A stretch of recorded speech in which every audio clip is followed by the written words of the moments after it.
Look at the person sitting across from you. If you analyze their blink rate, the slight asymmetrical micromuscle movement in their jaw, or the pitch modulation in their voice when they say your name, you aren't just observing them, you are absorbing them. As an empath, your nervous system is configured differently. You possess an hyperacute mirror neuron system. You don't just see behavior, you run a simulation of their emotional state inside your own physiology. And because of that, you have been operating under a lethal assumption. You believe that your ability to feel everything makes you safe. You think that if you can read the room, you can survive the room. It is a lie. And it is the exact vulnerability that predatory profiles look for. In the field of behavioral profiling, we know that a manipulator doesn't need to be smarter than you to control you. They just need to know what you baseline look like when you are defensive.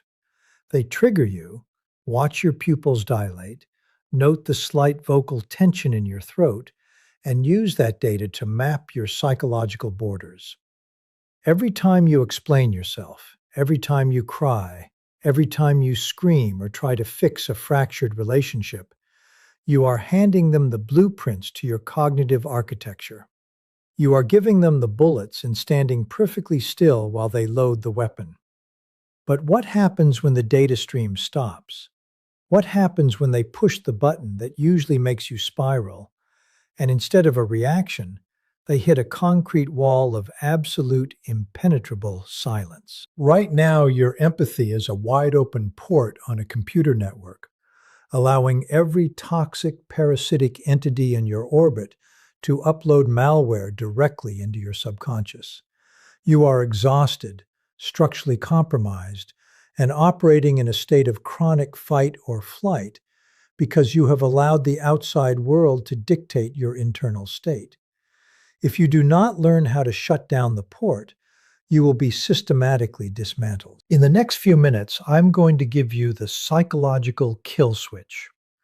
We are going to deconstruct the silent season, not as a passive act of hiding away in a dark room, but as an aggressive, high-status, clinical extraction of your energy from every toxic dynamic in your life. I will show you the exact neural mechanics of how to become a ghost in their machine, why this terrifies a manipulator more than anger ever could, and how to build a psychological vault where pain literally cannot reach you. If you leave this room before we finish, you will walk right back out into the world with the same open target on your chest. Stay, lock the door behind you, and let's change the system. When a target goes dark, the predator panics. In intelligence gathering, the most terrifying thing you can encounter is not a loud, aggressive enemy. It's an asset that goes completely, unpredictably silent. When there is noise, there is data. When there is data, there is predictability. When there is predictability, there is control. For years, you have been giving away your predictability for free. The moment you enter the silent season, you need to understand that this is not a period of sadness. It is not an emotional breakdown, and it is damn sure not giving up. The silent season is a tactical operational shutdown of external data transmission. You are declaring an immediate cessation of emotional exports. Let's look at the mathematics of human interaction. When someone hurls an insult, a manipulative comment, or an emotional demand at you, they are launching a psychological projectile. They are expecting an impact. They look for the shoulder shrug, the micro-expression of hurt in your eyes, the verbal justification. That impact is their confirmation that they have high status in the interaction and that you are subordinate to their stimuli. When you are in the silent season, that projectile hits nothing. It passes right through the space you used to occupy and falls harmlessly to the floor. Why? Because you have ceased to validate the stimulus. You have reached a level of psychological sovereignty where you realize that you do not owe the universe an explanation for your existence, nor do you owe a toxic person a reaction to their theater. This is where pain loses its grip. Pain requires a hook to catch onto. It needs you to agree with the premise of the attack. It needs you to care about the leverage the other person thinks they have over you. But when you enter the silence, you pull the hooks out of your own flesh. You step back. You lower your heart rate. You observe the manipulation clinical style, like a scientist watching a microbe under a microscope. You don't get angry at the microbe for being a microbe. You just don't let it inside your bloodstream. The people who used to feed on your reactions will try to provoke you. They will turn up the volume. They will attack your character. They will lie. They will try harder to press the old buttons. Expect this. It is a behavioral extinction burst, the spike in an unwanted behavior right before it dies out. When a vending machine eats someone's dollar, they don't just walk away immediately. They hit the buttons harder. They shake the machine. You are the machine, and you are going to remain completely, beautifully, terrifyingly unresponsive. This silence is your armor. It is a sanctuary where your nervous system can finally downregulate from a state of hypervigilance to absolute baseline calm. You are rebuilding your cognitive fortresses. You are realizing that your empathy is a superpower meant for those who have earned admission into your inner court, not a public utility for every passerby to drain. The silence has entered the room. The data stream is dead, the loops are closed, and from this moment onward, you are no longer the prey, you are the silent observer. And pain cannot touch what it cannot find. Silence is traditionally misconstrued as a passive state, an emotional white flag, a retreat into the shadows, or a symptom of defeat. When a person stops responding, society assumes they have been broken, overwhelmed, or rendered powerless by the weight of external pressure. But in the theater of human behavior, true silence is something entirely different. It is an aggressive, high-status act of psychological warfare. It is the tactical, intentional weaponization of nothingness. To understand why this is lethal to a manipulator, you must first understand the mechanics of how human beings exploit one another. Every toxic individual, every predatory profile, and every parasitic influencer relies on a constant, uninterrupted stream of behavioral data to navigate their relationships. They need to know what makes you flinch. They watch your eyes for the micro-expressions of guilt, fear, or hesitation. They listen to the slight raise in the pitch of your voice when you become defensive, and they track the speed of your breathing to measure exactly how deeply their words have penetrated your psychological armor. This is your behavioral baseline, and to a predator, it is a map. They use this data to calculate your vulnerabilities, calibrate their next move, and maintain a position of dominant status over your emotional state. They throw a stone into your pond specifically to measure the ripples. When you react, even if that reaction is a logical defense, an argument, or an emotional plea, you are feeding the algorithm. You are giving them the exact metrics they need to control the narrative. The weaponization of silence occurs the precise moment you deliberately cut the feed. By entering the silence season, you don't just stop talking. You execute a clinical operational shutdown of all external data transmission. You close the behavioral loops. When a manipulator hurls an insult, a guilt trip, or a calculated provocation at you, they are expecting a specific, predictable feedback loop. They are waiting for the data to come back so they can adjust their positioning. When you meet that provocation with absolute, unyielding silence, you deny them the currency they need to operate. The projectile hits a vacuum. There is no counterattack to deflect, no defensive explanation to twist, and no emotional vulnerability to exploit. You become a psychological black hole, absorbing the stimulus completely without reflecting a single watt of energy back into the room. This lack of feedback creates immediate cognitive dissonance in the mind of the influencer. Because human beings are wired to seek patterns, absolute silence forces the manipulator to look into a mirror. Without your reactions to distract them, they are suddenly left alone with the ugliness of their own behavior. They begin to second-guess their strategy. They wonder what you know, what you are planning, and why their trusted triggers are suddenly failing to register a hit. By removing your data from the equation, you effectively blind them. They can no longer map your psychological borders because you have erased the terrain. You shift the power dynamic entirely without uttering a single word or moving a single muscle. This is not a retreat. It is the ultimate assertion of sovereignty. You are reclaiming the right to own your internal state, refusing to allow an external force to dictate your physiological responses. You are making a conscious decision to starve the dynamic of the one thing it requires to survive: your participation. To dismantle a parasitic relationship, you must first understand the biological and psychological necessity of its food source. In behavioral science, we recognize that predatory, narcissistic, and highly manipulative profiles do not operate in isolation.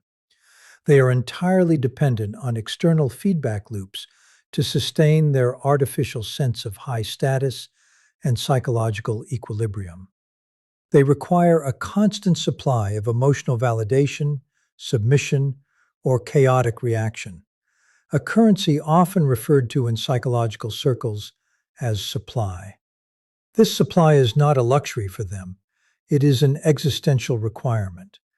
Because their own internal self-worth is entirely hollow, structurally compromised and fragmented, they must continuously look into the mirror of your reactions to confirm that they exist and that they possess power. They achieve this confirmation by manipulating your emotional state. When they provoke you, gaslight you, or orchestrate a subtle emotional ambush, they are launching a test to see if they can alter your physiology. The moment you react, whether you cry, defend your character, show visible anxiety, or try desperately to fix the manufactured problem, you are closing the loop. Your dilated pupils, your defensive body language, and your urgent verbal responses serve as a green light to their subconscious. You are handing them the psychological currency they crave. You are validating their delusion of absolute control. The tragic mistake most hyper-empathic individuals make is trying to reason with the parasite, believing that if they can just explain their pain clearly enough, the other person will stop draining them. But to a parasite, your pain is not a warning sign to stop. It is proof of concept. It is evidence that their tools are working. Starving the parasite means executing a complete, merciless embargo on this emotional currency. It requires you to step into the silence season and sever the feedback loops entirely, rendering yourself completely unavailable as an emotional resource. When you adopt this posture, you stop participating in the theatrical scripts they write for you. You don't argue, you don't validate, you don't retaliate, and you don't offer a single shred of microexpression that they can use to gauge your internal temperature. You become entirely flat, neutral, and unreadable. When the parasite hits the usual button and receives absolute zero in return, a profound psychological crisis occurs within their system. Initially, they will experience what behaviorists call an extinction burst, a sudden, desperate escalation of their toxic behavior designed to force the old reaction out of you. They will scream louder, lie more flagrantly, or play the victim with greater intensity because they are starving. and a starving organism panics. If you hold the line of absolute silence during this spike, the parasite is forced to confront the vacuum. Without your energy to feed on, their manipulation has no medium through which to travel. It reflects directly back onto them, exposing their profound emptiness and structural fragility. By withholding the reaction, you effectively cut off the oxygen to their ego. They can no longer use you to regulate their own unstable nervous system. And because they cannot survive without a host, they will eventually be forced to detach and look elsewhere. You aren't fighting them. You are simply removing the feast they didn't realize you were providing, leaving them to starve in the quiet of your indifference. Pain is not an amorphous cloud that simply settles over your life by chance. It is a highly targeted psychological force that requires an exact point of entry to successfully register a hit to your system. In the study of human vulnerability and behavioral manipulation, we know that external malice, toxic insults, and calculated gaslighting cannot harm you simply because they exist. They require your subconscious cooperation. They need an unhealed insecurity to hook into, an unmet need for external validation to exploit, or a deep-seated fear of abandonment to activate. If you possess a porous psychological border, any passing predator can walk right through your emotional perimeter and plant a flag in your nervous system. Every time you allow yourself to be baited into an emotional reaction, you are opening a vulnerability port on your network, essentially granting unauthorized access to your internal software. The concept of zero exposure is the complete systematic closure of these entry points. It is the realization that when you enter the silent season, you are constructing an impenetrable psychological vault where external stimuli can no longer penetrate your baseline physiology. This is not a state of fragile defensiveness. It is the ultimate state of high-status neutrality. When you achieve zero exposure, you become a blank canvas, a perfectly flat mirror. If a toxic individual hurls a malicious comment or a passive-aggressive swipe at you, the comment can only cause pain if it finds a matching frequency within your own mind, a part of you that secretly agrees with the insult, or a part of you that desperately needs that specific person to view you favorably. By stepping into absolute silence, you voluntarily disconnect from the need for their approval, their understanding, or their validation. You close the loop. When the loop is closed, the insult has nowhere to land. It hits the surface of your silence and immediately drops to zero velocity. It becomes biologically and physiologically impossible for their malice to disrupt your heart rate, dilate your pupils, or trigger a cortisol spike because you have completely detached your sense of identity from their perception. You are no longer providing a target for them to aim at. In a tactical sense, you have slipped off their radar entirely. A sniper cannot hit a target that does not register on the scope. By refusing to offer an emotional surface for their weapons to strike, you render their entire arsenal completely useless. They can scream, they can lie, and they can orchestrate elaborate smear campaigns, but because you are operating in a zone of zero exposure, that noise remains entirely external to your reality. It is happening in their theater, not yours. You sit back as a detached, high-status observer, watching their desperate attempts to elicit a reaction with the same clinical indifference you would grant to a malfunctioning machine. You begin to understand that their behavior is a confession of their own internal chaos, completely divorced from your worth or your reality. In this sanctuary of absolute silence, your nervous system finally receives the message that the threat is gone, allowing your brain to downregulate from chronic fight or flight into a state of profound, unshakable peace. The fundamental distinction between a life of chronic emotional exhaustion and a life of unshakable personal sovereignty lies entirely in which mind you allow to direct your behavior, the reactive mind or the sovereign mind. Most hyperempathic individuals live their lives completely trapped within the machinery of the reactive mind. Because your nervous system possesses an ultra-sensitive, highly developed mirror neuron system, you are biologically wired to absorb the ambient emotional data of whatever room you walk into.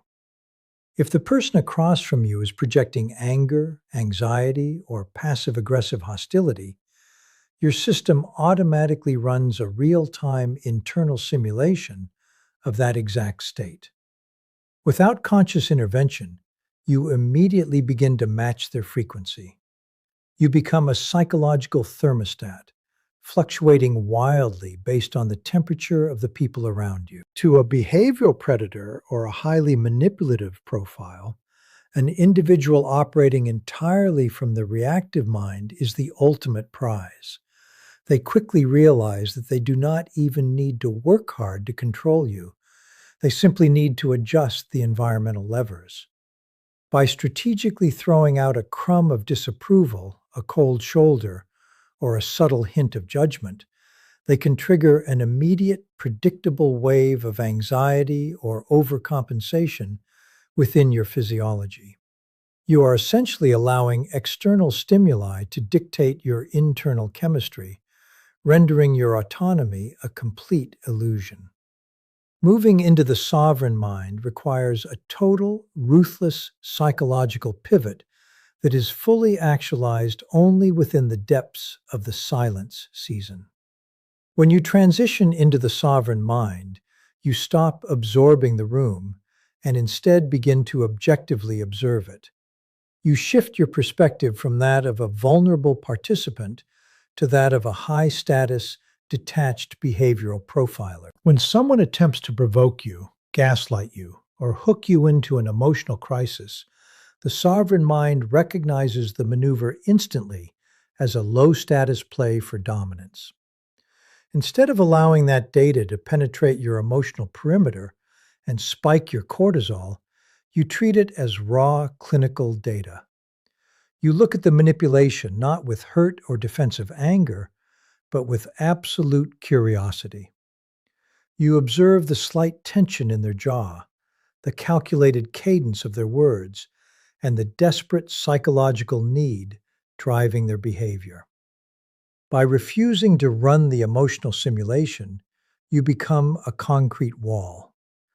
The toxic stimulus hits your perimeter and is reflected right back to its source, entirely unaltered. This is the essence of true psychological sovereignty. You are no longer granting the outside world permission to vote on your identity, your worth, or your emotional baseline. You understand that their hostility is a confession of their internal state, completely separate from your reality.